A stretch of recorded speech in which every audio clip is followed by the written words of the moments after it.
Hello, everyone, and welcome. It's so good to be here in person with you all. My name is Kim Daniels. I'm the director of Georgetown University's Initiative on Catholic Social Thought and Public Life, and I'd like to thank all of you for joining us here in person and online for this important public dialogue on the 60th anniversary of the March on Washington for Jobs and Freedom, Keeping the Dream Alive. We're so grateful, yes.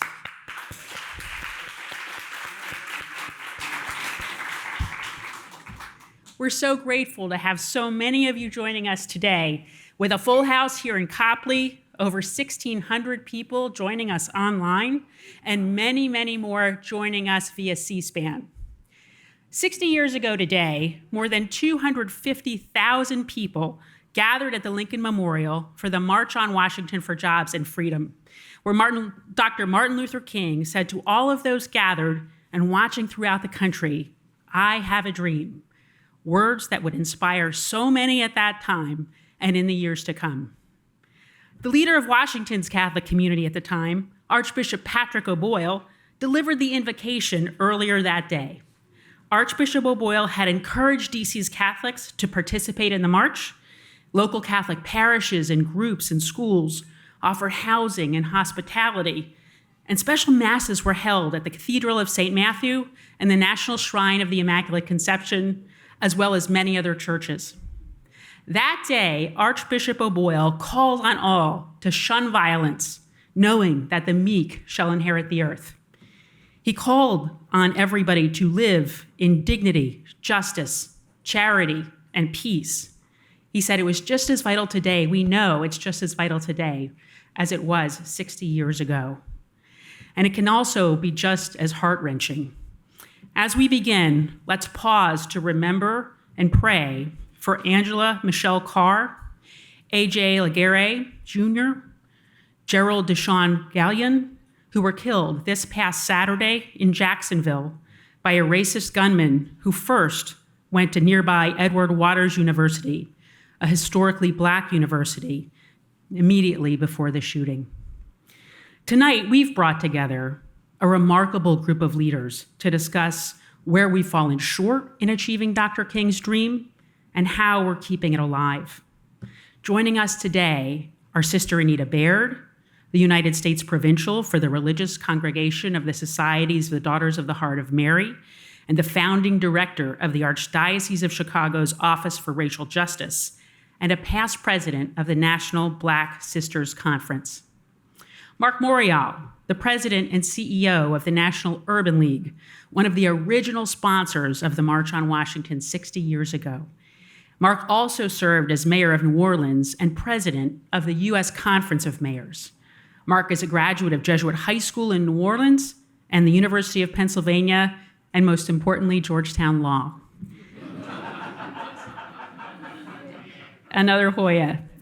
And a new Hoya, Andrew Prevost, who is the new Amateur Chair in Catholic Studies and Professor of Theology at Georgetown.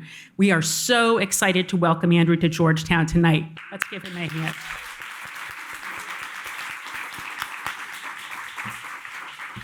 Andrew is a former professor in the theology department at Boston College and co-editor of Anti-Blackness and Christian Ethics. And last but certainly not least, Lauren Relaford, the political director at Sojourners, a Christian organization committed to advocacy for social justice, where she works on developing and implementing Sojourners' policy strategy and advocacy efforts. Lauren is a graduate of Boston College and has an MSW from Catholic University. And moderating the dialogue tonight will be my friend and colleague, John Carr, the founder of the Initiative on Catholic Social Thought and Public Life, who continues to help us carry out our work. John served for over 20 years as the director of the Office of Justice, Peace, and Human Development at the U.S. Conference of Catholic Bishops, and in the late 1970s worked for Coretta Scott King at the National Committee for Full Employment. So please join me in welcoming this remarkable group of people for this important conversation.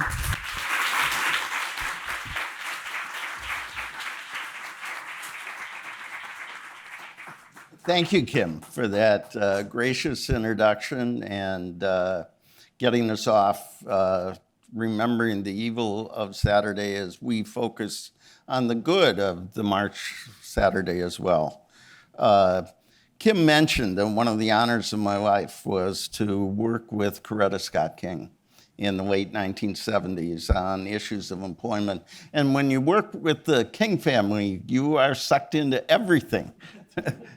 Worked on the Holiday and the Center and everything else. And I don't think Coretta King got the credit she deserved for standing with Martin and then carrying on his legacy.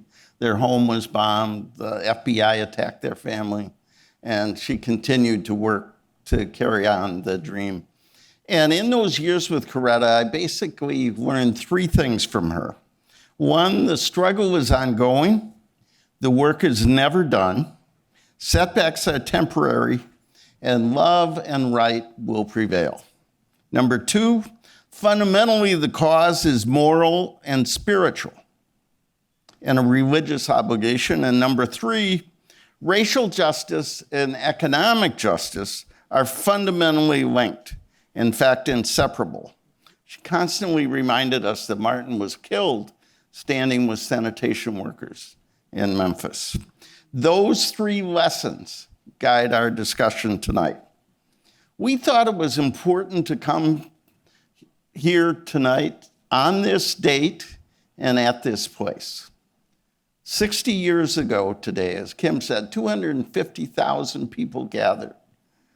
Are there any people in the hall who were there? Congratulations, thank you.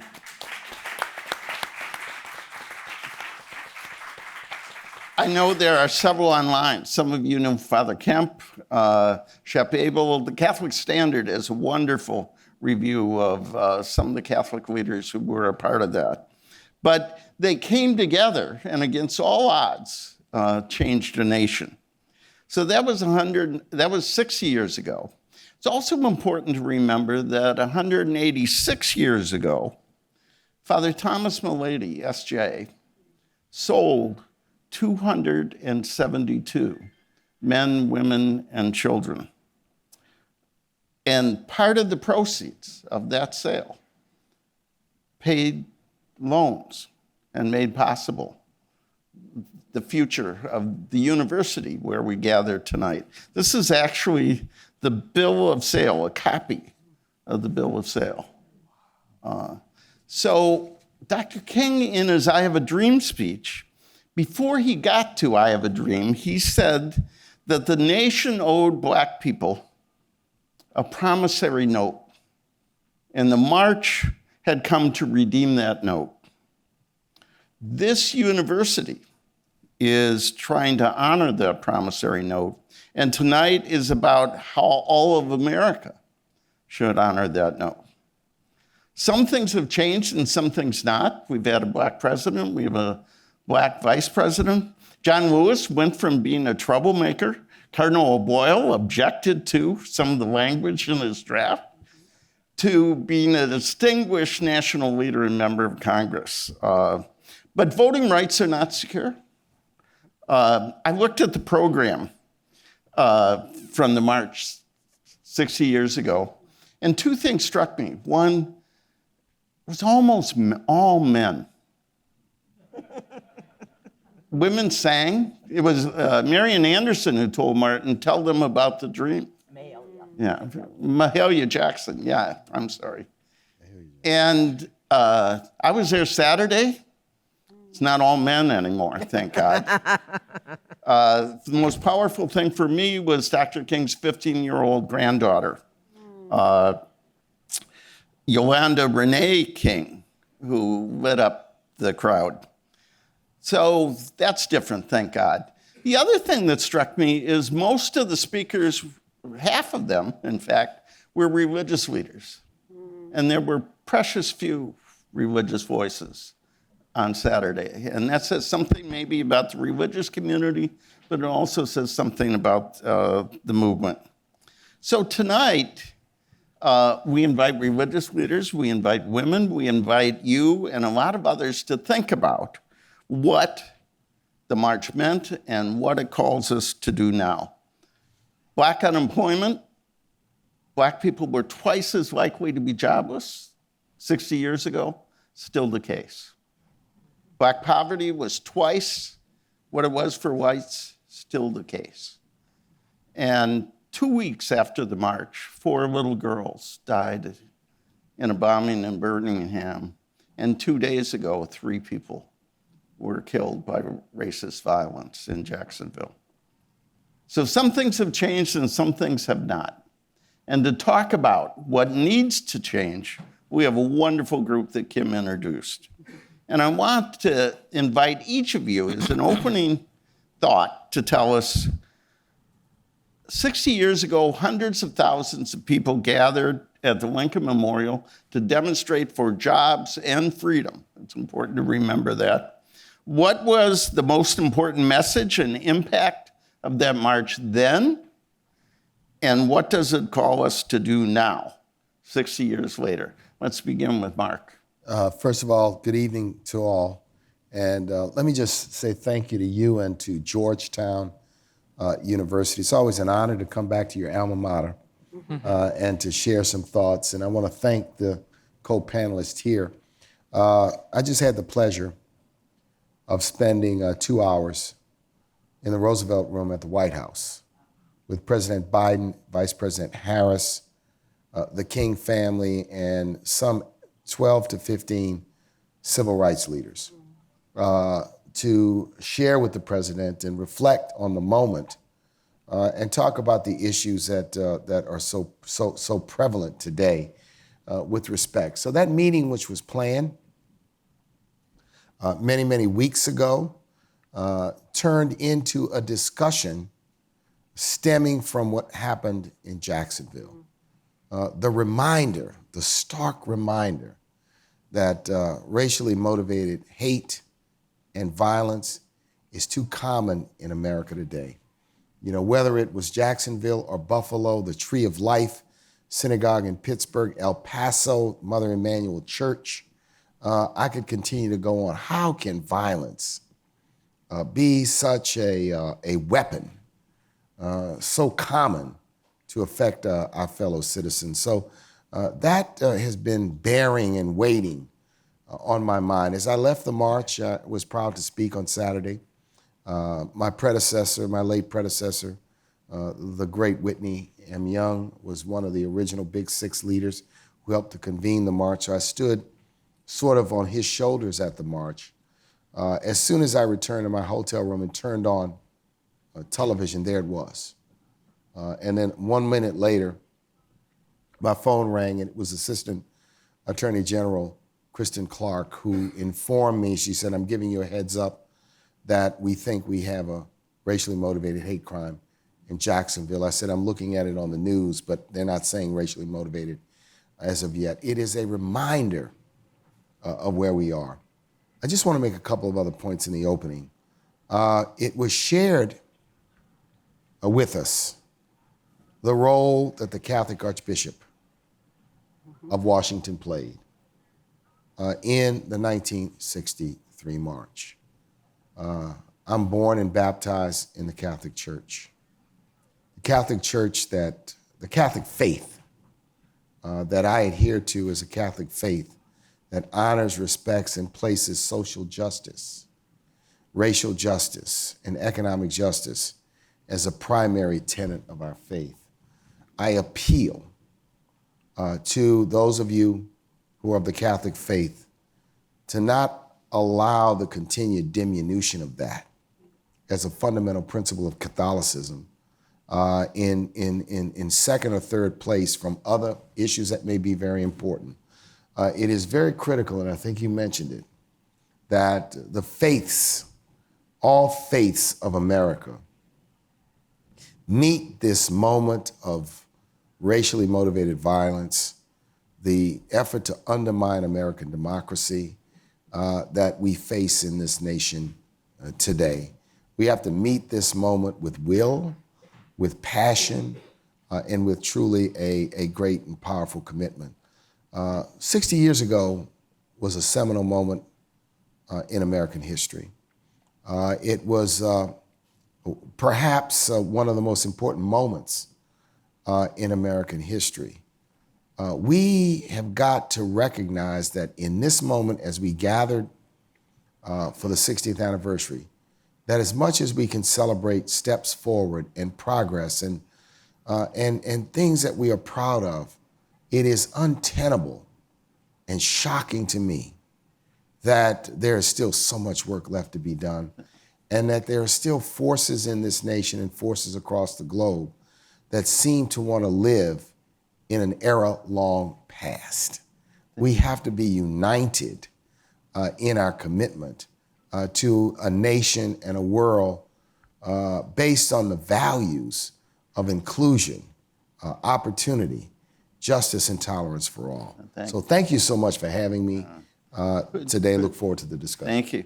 Could one of my colleagues close the door? It'd be great if the students heard this, but we don't need to hear them. And we want to thank you. Mark left the White House and the president to be here, and we're glad he had his priorities straight. Sister, you were a young woman in Chicago. What did the march mean then, and what do you think it calls us to now? Well, thank you for having me. It's an honor to be on this panel with everyone. And this is an historic moment. I was thinking I was 15 years old when the march happened. And I told John I wanted to go desperately, but my mother thought there might be violence. And she said, no, you're not leaving home. And I regret that to this day. But I remember watching it on television. And I don't know about other states, but in Illinois, you had to take driver's education to graduate. And I was taking it that summer, and I was due at class.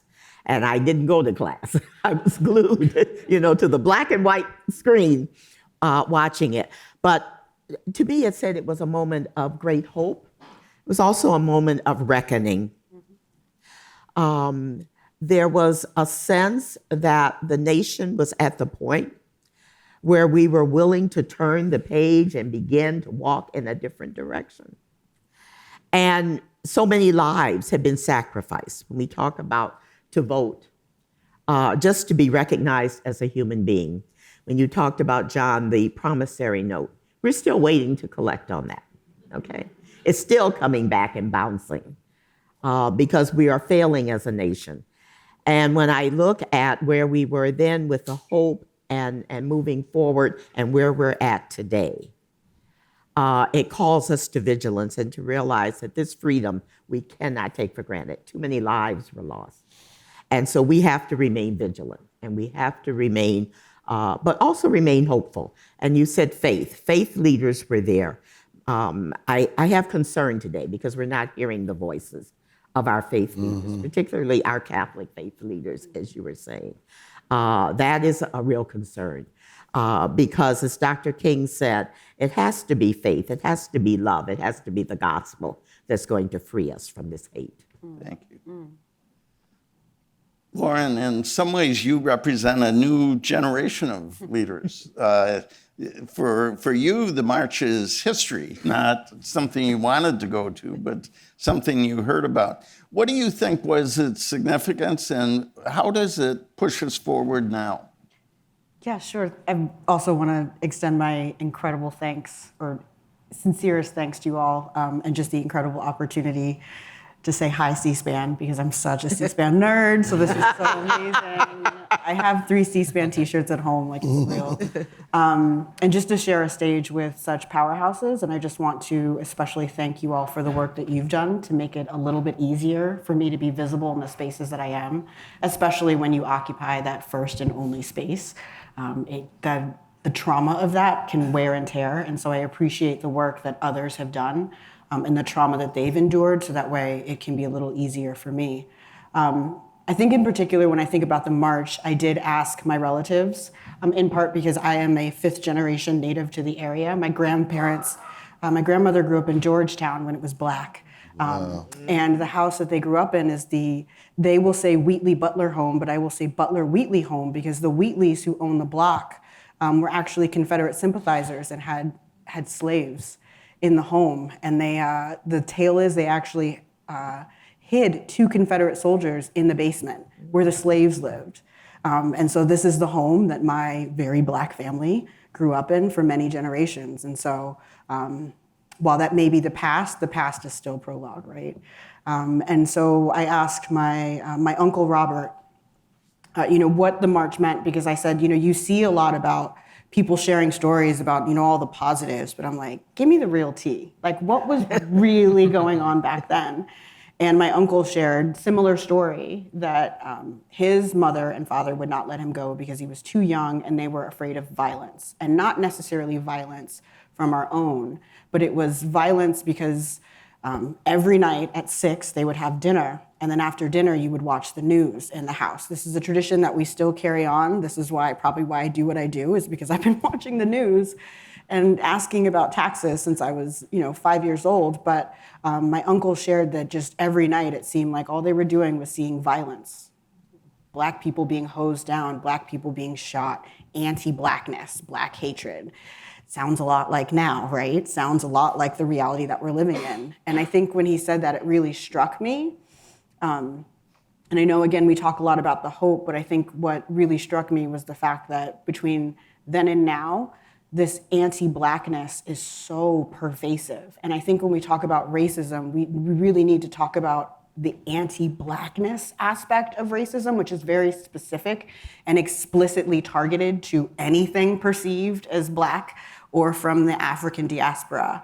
And the fact that all of those Black people gathering in a city that was very much still segregated, was my grandmother and my grandparents were not allowed. They were not served at Woolies. They were not served at many of the department stores here.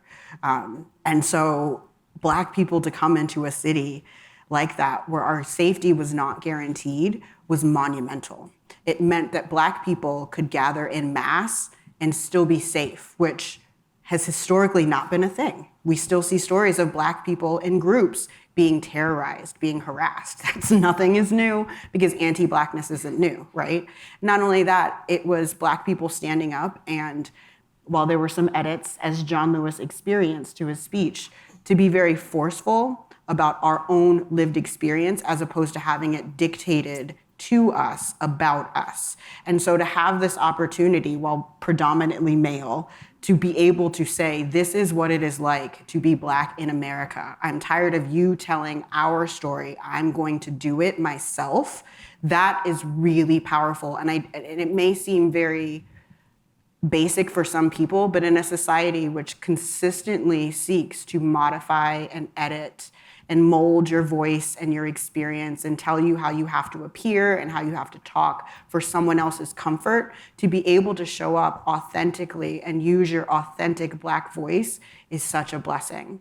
And so to be able to do that in the midst of real clear danger, and to be in a city where you're talking about your socioeconomic rights, but then not be served at a counter, right? It's a lot of that is still the same. And so I think about, again, that pervasive anti-Blackness that's going to show up. And we'll get to this later, but I think that is part of the reason why we've made progress. But visibility does not mean actual progress. If you hate me, if you despise the fact that I occupy the same room as you. Thank you. Powerful. Andrew, welcome to Georgetown. How'd your first class go? It went well. The students were talkative. It was very good. I'm so happy to be here, and thanks as well for inviting me on this panel. Well, I went to the absolute source of all important information, rate my professors. And at Boston College, they loved you, and we're going to love you at Georgetown. You actually, picking up on what Lauren said, you co-edited a volume on anti-Blackness and Christian ethics. As a theologian, how do you look back at 60 years ago, and how do you look at the challenge now? As a theologian, when I think about the march, I'm struck by the fact that so many people, not only speakers, but those attending, were motivated by their religious faith. And they believed that nothing was impossible for God. They were up against seemingly insurmountable odds, forces that they rightly regarded as evil, a lot of power arrayed against them, and they thought nothing is impossible for God. As King put the point in one of his famous sermons, he said, "Our God is able. Our God is able." And what that means is that if you're on God's side, which is the side of truth and justice and compassion, then nothing will ultimately thwart what you're going for. That doesn't mean there won't be setbacks. That doesn't mean there won't be violence along the way. But it does mean that there's something larger at stake that's driving us and that's strengthening us in these struggles. And when I think about that and compare it to the sort of activism we've been seeing lately, I'm sort of two minds about it. So on the one hand, since Occupy, since Black Lives Matter, since Me Too, we've seen a resurgence of activism. We've seen people fighting for racial and economic and gender equality, people going out into the streets and believing that they can change something. And that's been great. But on the other hand, at the same time, I think we're living through an era characterized by a lot of anxiety, a lot of discouragement, a lot of doubt and distrust, where we're not trusting that religious and political institutions can really do the right thing or make any meaningful, sustainable change. And so I really wonder if we still have that faith that can move mountains. And so I've been sitting with that, and I don't know the answer to that. But I think that the March on Washington challenges us to try to reclaim that mountain-moving faith of our ancestors and to believe that seemingly impossible, even miraculous change can happen for our society, because I believe that's the sort of change we actually need.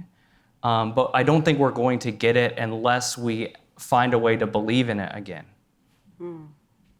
Wow. Let's give, what a remarkable set of reflections. Thank you.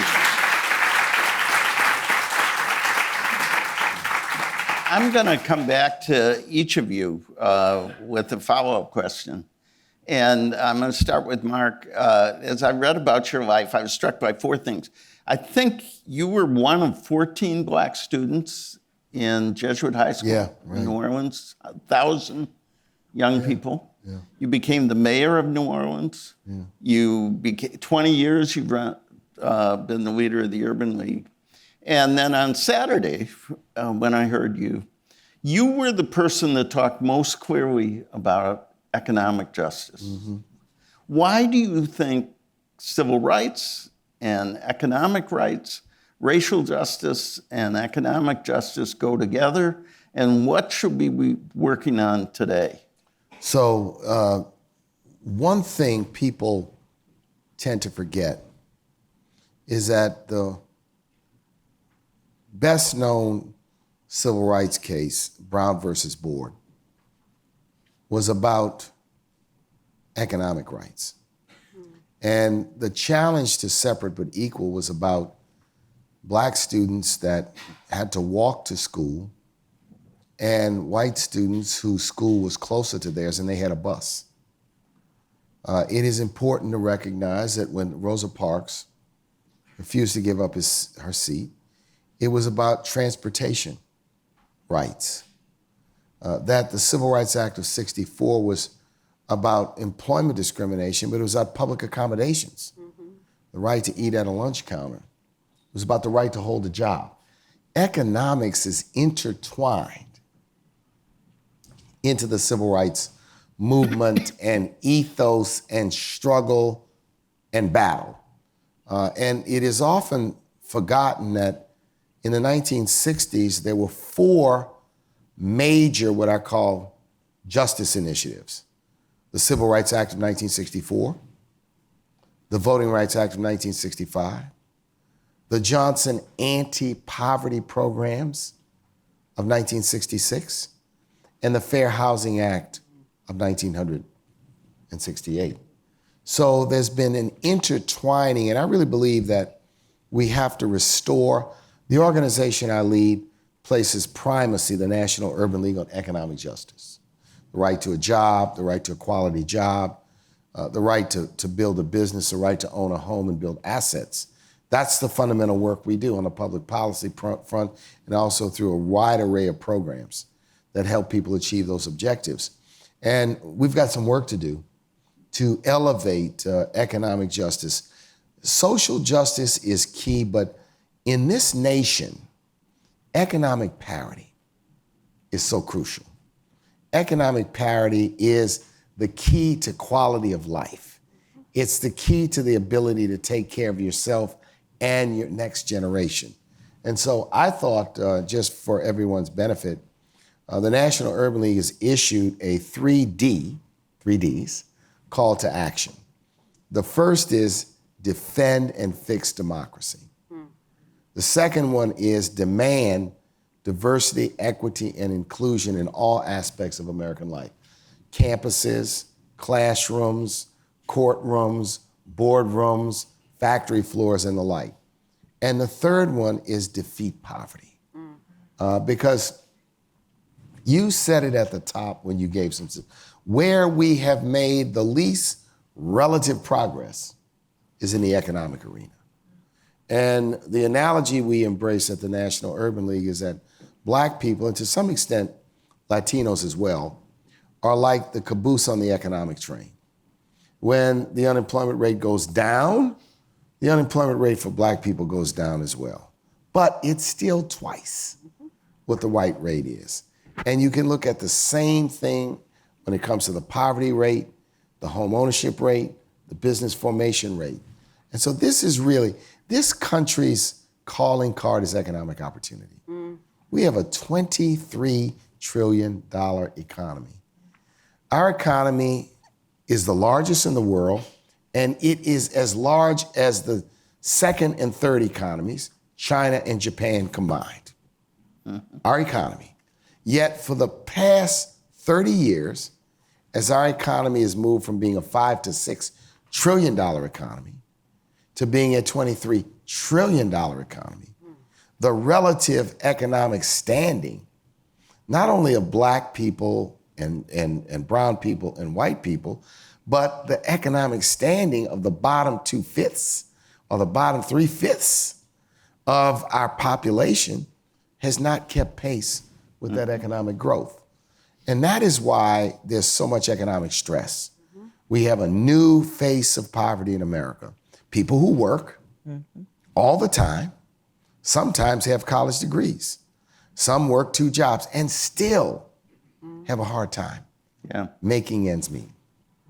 Thank you for context and for witness. Let's shift a little bit. Sister, you have been a racial justice pioneer in our church. You were the first chief of staff to Cardinal George. He asked you to start the Racial Justice Office in Chicago. You've been a leader of the Black Sisters Conference. You've been a leader in your own province and religious community.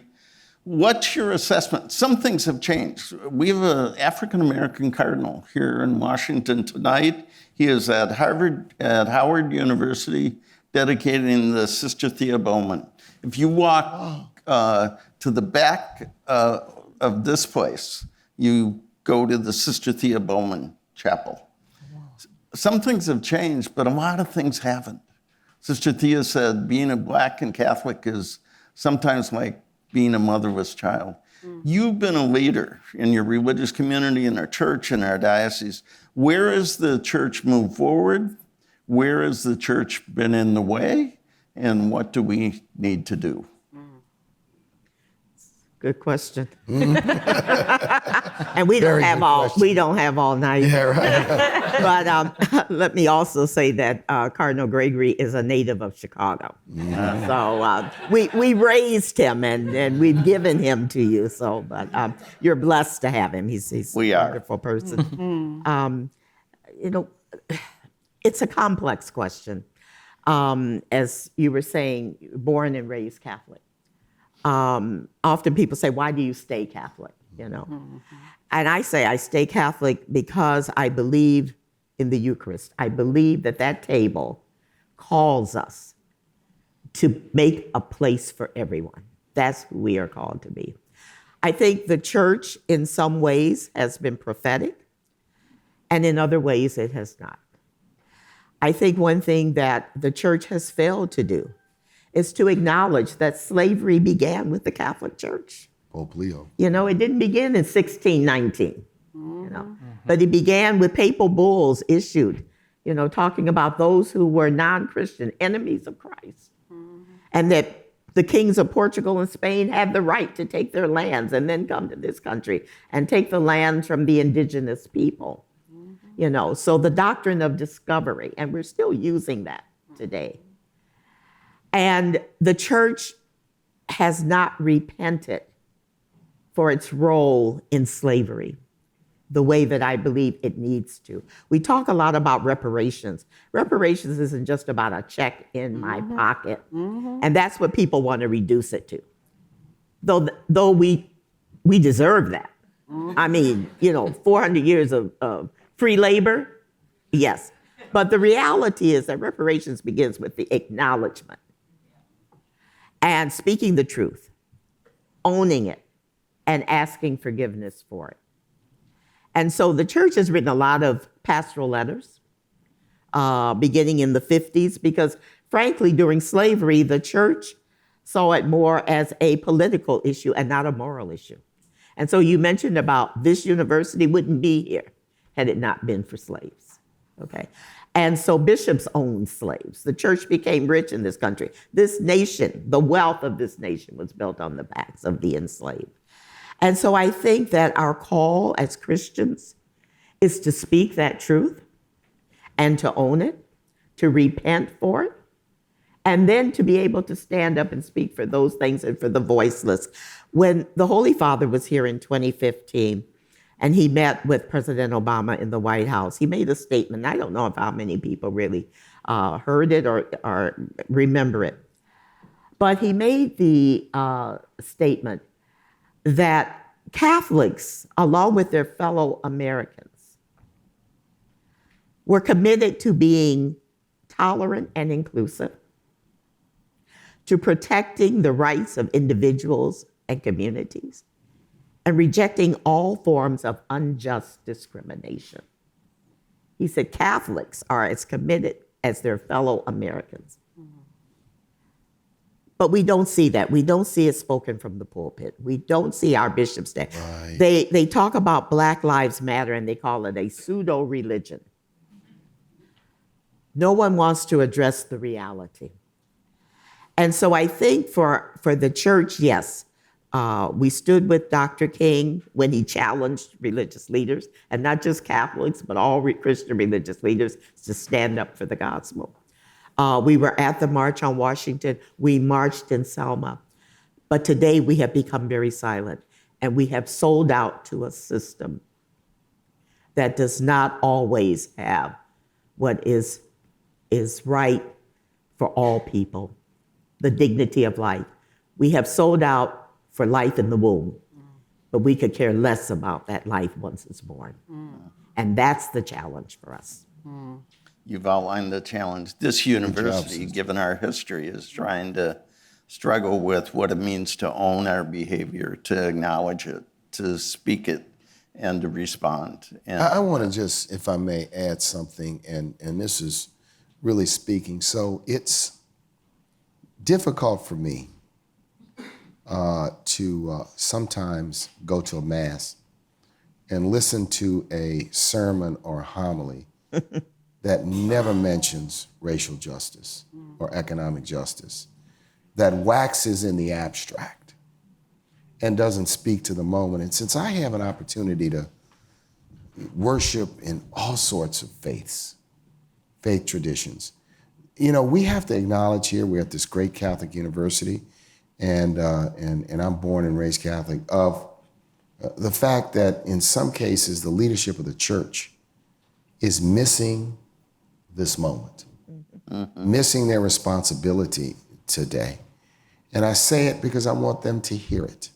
that they don't interpret what Martin Luther King did so brilliantly is that he took the teachings of the Bible and the teachings of the Constitution and he wove them together in a manifesto of American values. So he was speaking to people of all faiths, but speaking to Christians especially, and speaking to those of us who love the Constitution and love the constitutional traditions and the effort to make the Constitution meaningful for all people. And I think we have to acknowledge that I would be remiss in this moment if I didn't challenge the establishment of the church to embrace the president of this university did something courageous several years ago when he acknowledged the role that this institution has played, and you talked about it. The North American Jesuits have made a substantial commitment. Yeah. There are some examples out there, but by and large, the Catholic faith today and the organized and established Catholic leadership have not lived up to what I think are my expectations to speak to these issues in their official capacity and to challenge. I'm gonna make one last thing because this is really important. I really want to say this because this is an example. So in my hometown in New Orleans in 1956, 2 years after Brown, the Catholic Archbishop of New Orleans, an archbishop by the name of Joseph Francis Rummel, 2 years after Brown, issued a encyclical and sought to desegregate the Catholic schools in New Orleans. He faced a vicious backlash, including an effort to boycott, pickets at his home, full-page ads in the paper condemning the church. He backed off a bit, and the schools were not integrated until the first year I attended Catholic schools in New Orleans in 1963. But let me tell you what he did in 1960, 61, 62, 63. He excommunicated 3 segregationist politicians. He had the courage and the conviction to excommunicate them for their actions. See, that's real courage. Thank you. Cardinal Ritter did that in St. Louis. But let me say one thing here, and because I want to be respectful of the other panelists. But we march every January, the church here in Washington, D.C., Right to Life. Yeah. What would it look like if the church marched for the dignity of all people Absolutely. to end these issues? What would that say? I think we ought to ask Andrew that. You really, first of all, you missed your calling. You talked about homilies and preaching. We'd take you in my parish. Andrew, it's really important to remember was Reverend Dr. Martin Luther King, that in some ways what he declared was, what he preached was a homily, pulled together the gospel. Can you help us respond to this challenge? What are the biblical principles? What are the themes of our Catholic social teaching that ought to guide a real response, as our colleagues have described? One theme, the preferential option for the poor. That's what I want you all to remember and to burn on your hearts. The preferential option for the poor. God obviously loves everyone in a very personal way. But the preferential option for the poor is a teaching that says God has a special care and concern for those who have been deprived, mistreated, abused, marginalized. Those are the people to whom God goes first. And those are the people with whom God works and stands and lives. And when I look at the March on Washington, even though they weren't using that language, what I see at work is the preferential option for the poor. Going all the way back, so the march was first conceived by A. Philip Randolph, who was a major labor leader in the Black community. And that's why it's called the March for Jobs and Freedom. It was about the poverty that was afflicting Black people in this country. So yes, they were pushing for equality in the eyes of the law, a sort of color blindness, you might say, in the justice system, as opposed to the anti-Blackness that had characterized it up to that point, and that we still find it within it. But that was actually only one, if you like, small piece of what they were after. The real dream was material, concrete improvements in the lives of Black poor people. Homes, jobs, schools, healthcare, things that we still need today in those very communities. So God loves all of the poor, regardless of race. But there's something about being poor while Black that's its own particular thing in this country. That's the phrase, doing such and such while Black. Being poor while Black is what the March on Washington was really trying to call attention to. Mm-hmm. And it is true that over the last 60 years, a number of Black people have made their way through a lot of hard work from poverty into the middle class. But, and there's a big exception here, the middle class is shrinking. The lines between poverty and the middle class are harder to draw. Black and brown communities are those most vulnerable to falling back into poverty once they're in the middle class. And the conditions in poor neighborhoods are not noticeably better than they were in 1963 in terms of the kinds of challenges people are facing. So we still have a lot of work to do, but I think the principles of Catholic social teaching, in particular, the preferential option for the poor, is a very good guide for that kind of work. And so as much as Catholic social teaching supports equality in the eyes of the law, what it's really about is taking up your cross and following Jesus' example of radical love and solidarity. So that's the note I want to leave us with on that. That's terrific. Which sets up Lauren, who's going to solve all this. I'm going to. I have. You got to excuse me. Okay. Thank you. Well, thank you. Let's thank Mark Morial.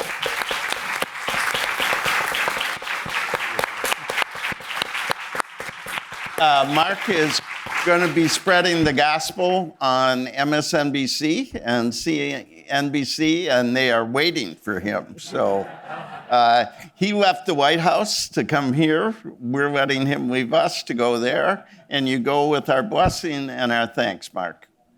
So I've come to know you through your work at Sojourners, but especially with the Circle of Protection, which is a group of religious groups taking up Sisters' Challenge and really trying to operationalize the option for the poor, putting a circle of protection around the poorest people, the most vulnerable people in our society, in the federal budget process, in public policy at the national level. Lauren is one of the people who actually makes that work, who gets us in to see members of Congress, who makes the case. What are the things that the Circle, Sojourners, Georgetown, all of us should be working on to exercise the preferential option for the poor and to respect the dignity that Sister talked about and advance the agenda that Mark expressed? Yes. Ooh.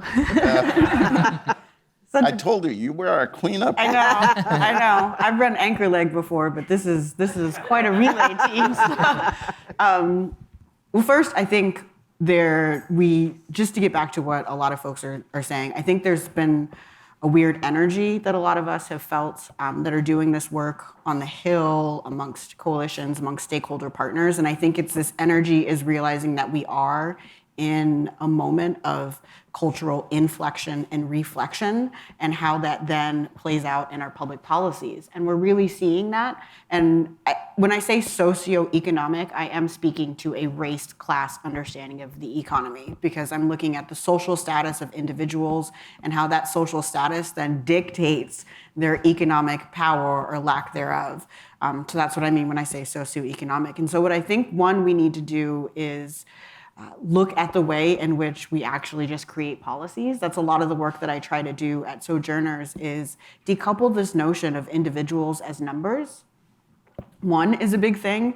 When you talk to staffers or when you read policies, it's very weird to look at numbers and see you're actually talking about a person. And as someone who grew up actually, what we now call food stamps on welfare, some of that talk gets really personal because they don't actually talk about what it means to utilize these programs or where you are in the world. I think, to your point, there's really no middle class, if you will, or what we knew of the middle class. There used to at least be a lower middle class and an upper middle class, and now you're just working poor, I guess is what we would say is middle class. And we have these policies, we have these tax credits, the 2017 Trump tax cuts. We have all of these policies that are really focused on making life easier for people that have the most, while lumping everyone in as just like, good luck. Furthermore, they're operating on this understanding of this is the status quo, but unfortunately the status quo that we're building policies from and trying to understand life is very white dominated, and it's very white representative. When I say that, let's look at gender pay gap, right? For every dollar that a man makes, it's 74 cents on the dollar for a woman. Caveat, asterisk, white woman. It's 64 cents on the dollar for a black woman, and it's like 54 cents on the dollar for Native and Indigenous women. So when I read policies that talk about solving the wage gap, and I look at how are we gonna get women from 74 cents on the dollar to $1, I'm like, oh, white women. That brings us up to what, still, 70 cents, 80 cents, but I'm still not making the full dollar. And don't I, as a black woman, work just as hard as a white woman in this country? If not sometimes harder, because that expectation of being twice as hard to be just as good in predominantly white spaces has always been placed on me, right? And so it is until we take an actual nuanced understanding of our policies and look at them and try to think about what creating a federal work requirement for SNAP means for individuals that live in rural areas who have food deserts, for work requirements for XYZ program, which if you actually look at a work requirement, I would like to call it an income or work ineligibility requirement, because based on current income requirements to take away from the undeserving poor, my mother, who was a single woman raising 2 kids while going full-time to undergrad school to complete her degree, would not be eligible. Was my mom not deserving of that SNAP benefit? She couldn't work because she had 2 kids and she was going to school full-time. Is she not deserving? And so it is until we decouple this narrative. I think we really want to get into policy actions, but we got to go all the way back. We have to do some real truth-telling in this country. We have to do some narrative change, and we have to do some real healing. Because until we do that, we're going to be stuck in the same policy cycle. If you look at Chambers' model of policy formulation, when you get to the pre-formulation process, that's when the problem is identified. But who is the problem being identified by? Look at Congress, right? And even through the diversity of Congress, for certain sides, those aren't people that have necessarily lived through the same experience that they're trying to create policy for. Right? What kind of sense does that make? And until we create policy that is of, for, and by the people, that takes into, again, account the lived experience, we're always gonna have top down from people who have never lived a day in your shoes. And in some instances, thank God no one's ever walked the walk that I have, right? And then they're gonna tell you that this is what it is, and then they're gonna make you feel bad for not making enough when they don't provide living wages. But they'll call you essential when there's a pandemic, right? But then they'll take away your Medicaid when they don't wanna pay for it. Prematurely, might I add, Florida, Texas. So again, it's until we stop looking at humanity as a number, until we do what Pope John Paul II said, look at life from conception through all subsequent stages as holy, and understand that as a Black person, as Black people, as Black communities, we are holy. Until you actually are just okay with Black people existing, our policies are never gonna really do the work, because they're never gonna reflect the core value, the moral imperative that should be infusing policy. If you wanna be values-based, let's look at what your values are espousing. It is very, very difficult to sit at these tables sometimes and listen. And then we also need to be real about the fact that there are people who know these numbers, these data, and are kind of mass engineering that same situation. It's people that are taking your hand and punching you in the face and saying, why are you hitting yourself? And until we, I think from a faith perspective, as people of faith, take advantage of this moral vacuum that we're in and stand up and be honest about the real lived experience and about humanity and really be pro-life course, we're never gonna achieve things. Because this anti-Blackness is not new. Look at the Reconstruction. People have been freaking out anytime a Black person steps into a predominantly white space. And I can tell you that from my own very physically violent experiences myself. Wow. One of the things we worked together on is the child tax credit. And during the pandemic, it was restructured and included the most vulnerable, the poorest families in America. And now that's gone away. And who's left behind? Black families, Latino families, the poorest of the poor. What have we got together and really made the case? This has been so rich, so powerful, and we've taken most of our time.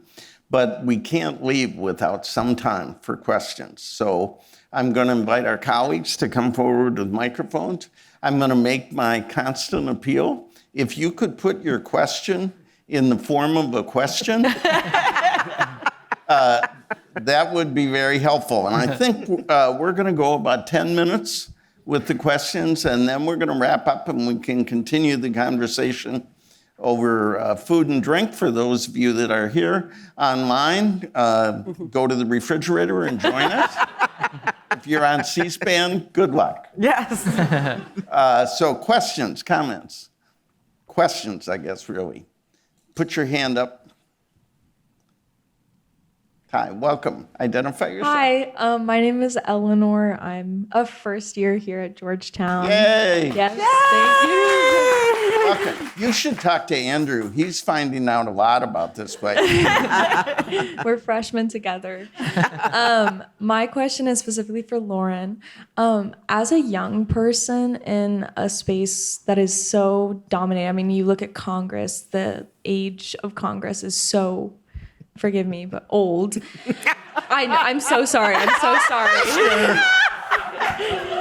But as a young person working in those spaces, I mean, how do you gain respect? How do you get people to listen to you? How do you go through life and do the amazing work that you're doing despite the disrespect you may face because of your age? I'm going to borrow from what Andrew said. My God is good. I will tell you, I get burnt out a lot.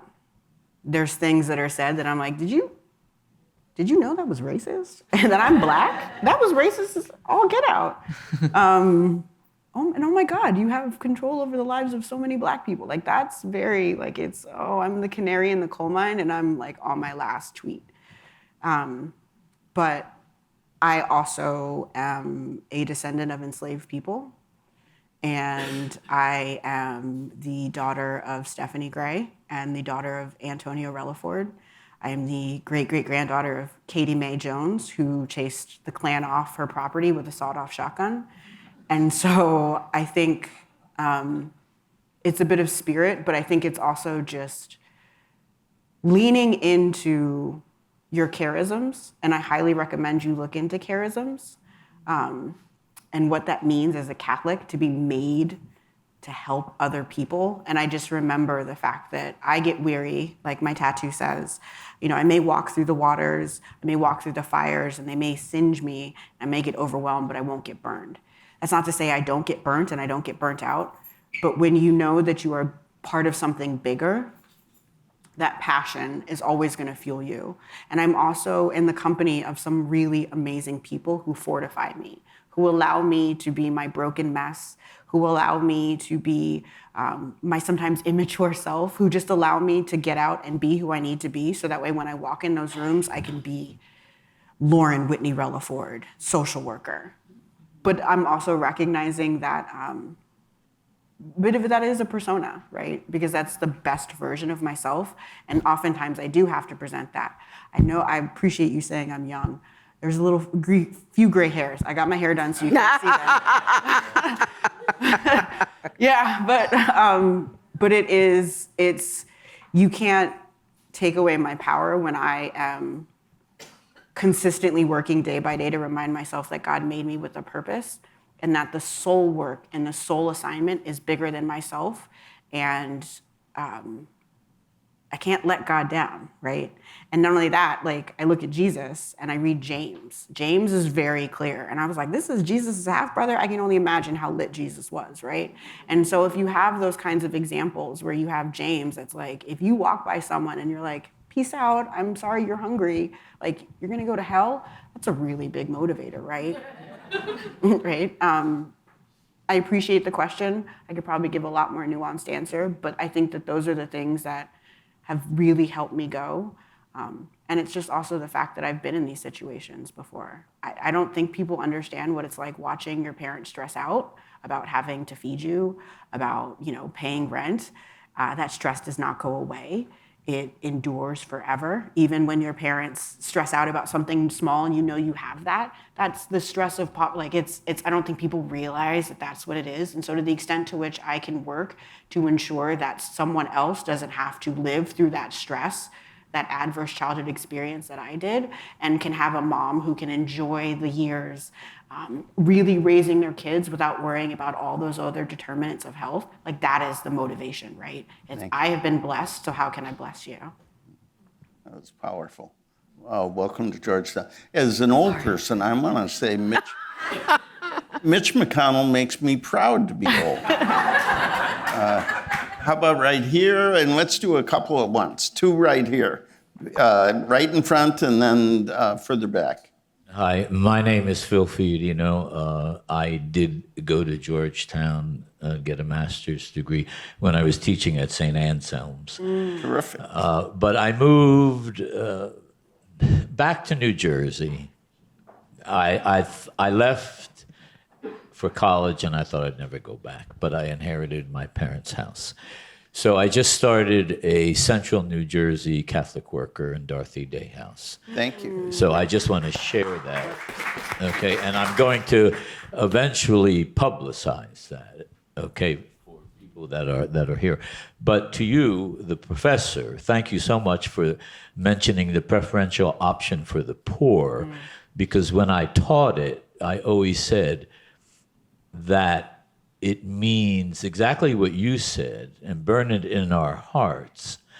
But the needs of the poor are more important than the wants of the rich. And that's what I always remember. But I have to turn to an old person now, okay? Sister. I thought you meant John.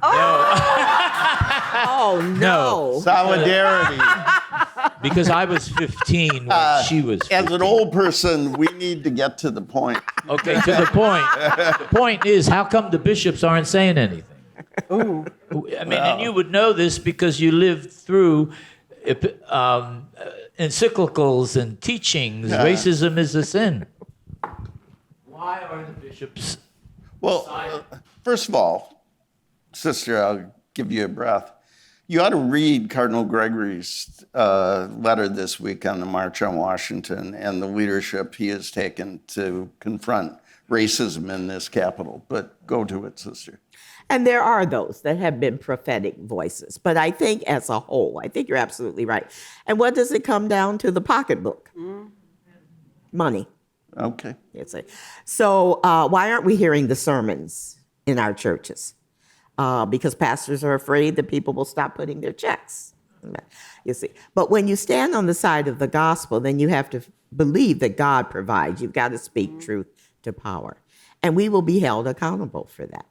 But I think we have to challenge our bishops.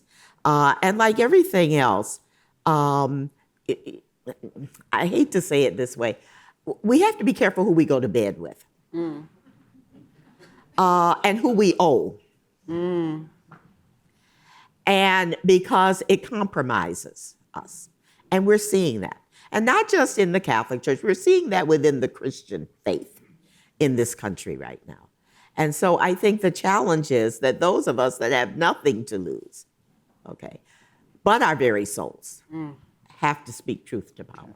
Kim, there was a woman right back there before I called on her, and then we'll go over there. Okay. Right here. And let's take these two together because we're up against some deadlines. Hi, good evening. Thank you so much for being here. My name is Vero. I am a first-year graduate student from Colombia. So my question is for Andrew, how to not lose hope? And I asked this question because on Saturday when I was going to the commemoration, the continuation day, that's the name, my first thought was, I want to go, but what if there is a shooting? And that was the first thought that came to my mind. And whether I dropped the thought and I went and I had a great experience listening to young leaders and other people that looked like me. It was amazing. I know now we learned that, in fact, somewhere at this time that we were there meeting at the National Mall, there was three people lost their lives. So then it's how can we go on and continue hoping for the best when things don't look that encouraging. Thank you. Thank you. Over here. Oh, sorry, we're taking two. Sorry. Good afternoon. Sister Anita, bless you for your legacy and for your presence. My sister in crime, my sister in the streets. Lauren, it's a blessing to see you. This goes along with how do we maintain hope? And we know that faith without works is dead. Where's the call to action? How do we resist operating in the intellectual, staying in the intellectual, and not moving to the practical? Thank you. These two questions, I think, are going to be the way we wrap it up. Where do we find hope and where do we continue to take up the challenge this gentleman offered? Well, first, I think one of the challenges is that pessimism often has reason on its side. Because if you take a hard, honest look at the way things are and the way things are going, it's easy to rationally conclude that they're not going well and have no sign of stopping. But the first miracle is, in some ways, the ability to believe that there could be a miracle. There's something, I never quite understand how or why it happens, but this human or divine ability to rise above the seemingly obvious and rational fatalism of our history. So that's not much of an answer, but I also want to say that I fully agree with the idea that faith needs to be put into action, and we see that in the march as well. It's not about waiting for God to do something while we, sit on our hands. It's about being cooperators with the kingdom of God in history, and I'm wondering if anyone else has anything to add about that. Sure. Lauren, hope and faith without works. Yes, I mean, hope again is what you said exactly. It's the belief that, and it's this deep belief that God did not create us for suffering, and that suffering is actually disgusting to God, and that what He wants us to do is create this on earth as it is in heaven. And so that is just like, what a joy to create heaven on earth and to be given that love and that assignment from the Creator Himself. I think that is sort of at least how I fashion my hope. I think in terms of faith without works is dead, again, James like really just does something to me. But I think from a micro sort of individual level, examine where your apathy is. The absence of love is not hate, it's apathy, right?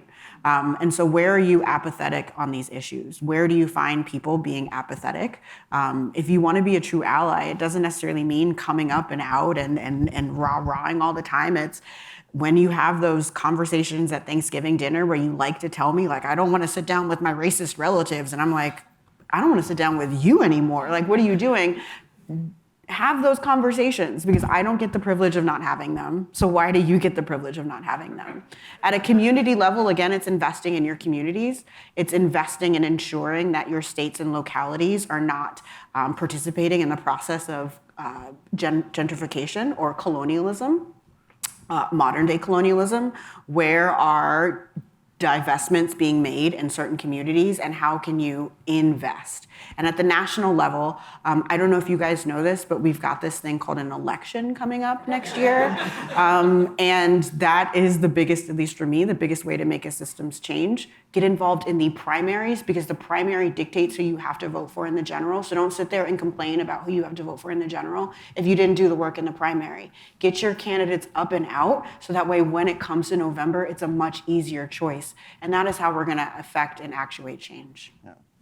Sister, right up your alley. Hope and faith without works. Well, I think I just want to take it a little different than just to bring it to a close, to say that we're sent at the end of Mass, every Mass. The Mass is ended. Go forth. So we're sent to be church. And that means to break down through those barriers, to live the gospel. We're failing to live it. But the last thing I want to say is that I really believe it is, I began with this, it is at the Eucharistic table. And we have a mural at our church in Chicago at St. Sabina's. It's in the chapel. It's a huge mural of the Last Supper to be.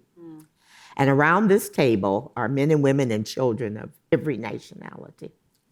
And in the center, the image of Christ is very faint. You can barely see it. And when the mural was being painted, I asked, why was the image of Christ so faint? And the pastor gave me this answer, and I think it's what keeps me doing this work. He says, until there is a place for everyone at this table, Jesus cannot come into the fullness of his glory. And so every time I go in that chapel, I look to see, what have I done for him to come just a little more into the fullness of his glory? Amen. We have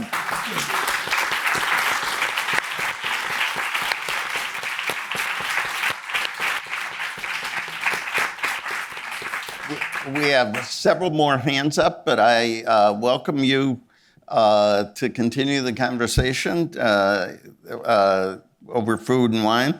I want to say there are resources on this on our website, and there'll be a recording of this dialogue.